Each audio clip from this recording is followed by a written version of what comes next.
Welcome and thank you for joining us for the second half hour of The Factor Uncensored. It's a strange and mysterious situation happening in Colombia.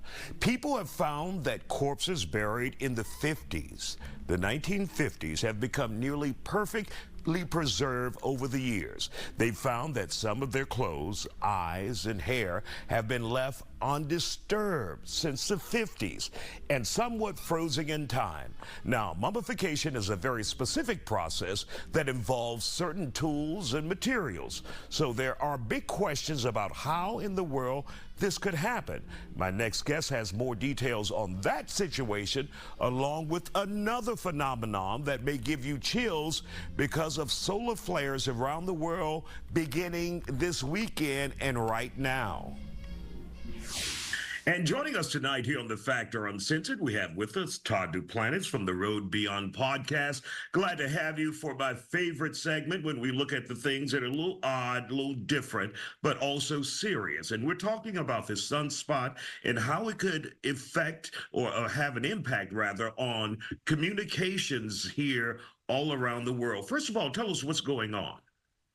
Well, Isaiah, thanks for having me on. You know, I first noticed this on X, formerly known as Twitter, because people were starting to lose their minds. They're getting texts from the government saying, look, nothing to worry about here, but we've got a solar flare that's about to happen.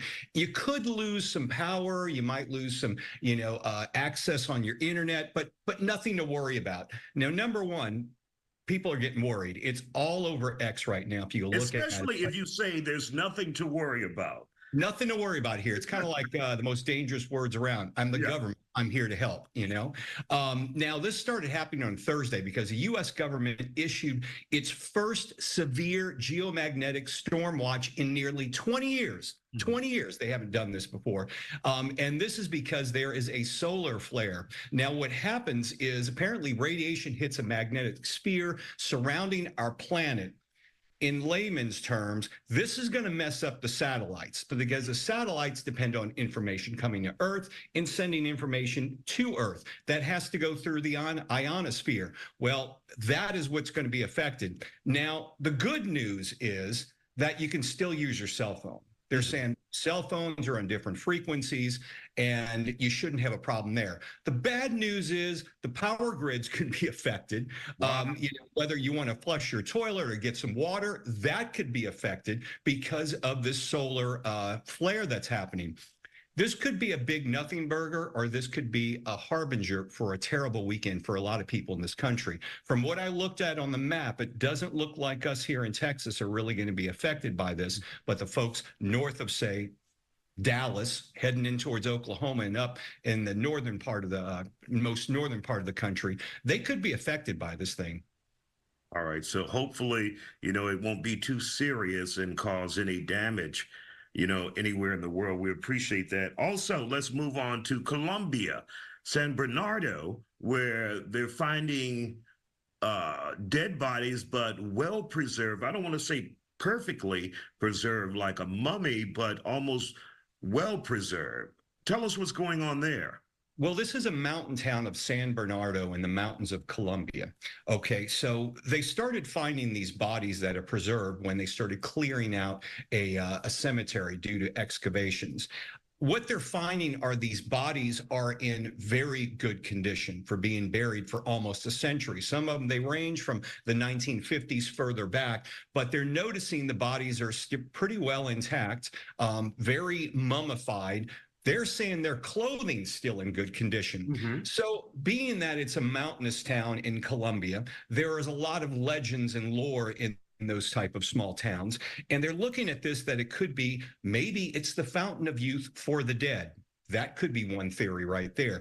Or it could be some type of combination of foods, specifically fruits that are native to that area that are maybe preserving the dead bodies because the locals consume this fruit. Well, that doesn't explain the materials they're wearing or the clothing they're wearing, right, which is also in very good condition.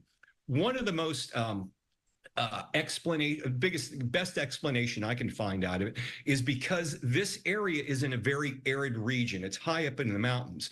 And if you remember years ago, the Chicono, I think they're called the Chinchorro mummies, mummified remains of individuals that were found in the South American Chinchorro culture.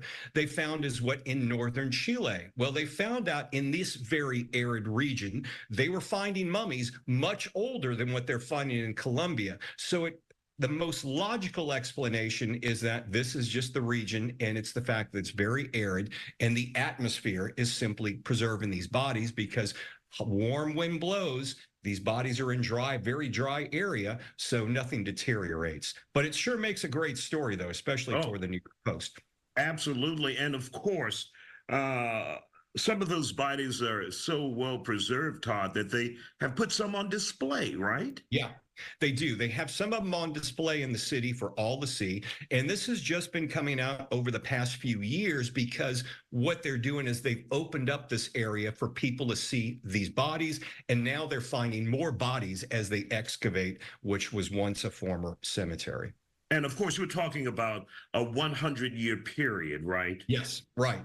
The bodies, from what I've read, many of them were from the 1950s, but they're going further than that as well, but usually within the last 100 years. Weird, just like I like it, Todd. Always good to see you from the Road Beyond podcast. And of course, we'll check in with you Monday if we're all still here Monday. We'll have to see what happens. Yeah, north of Oklahoma, you got to feel sorry for them. Maybe they'll lose it. But we hope nothing happens. Absolutely. Always good to see you here on The Factor Uncensored. Keep the weird and strange coming, sir. Absolutely. Thanks, Isaiah.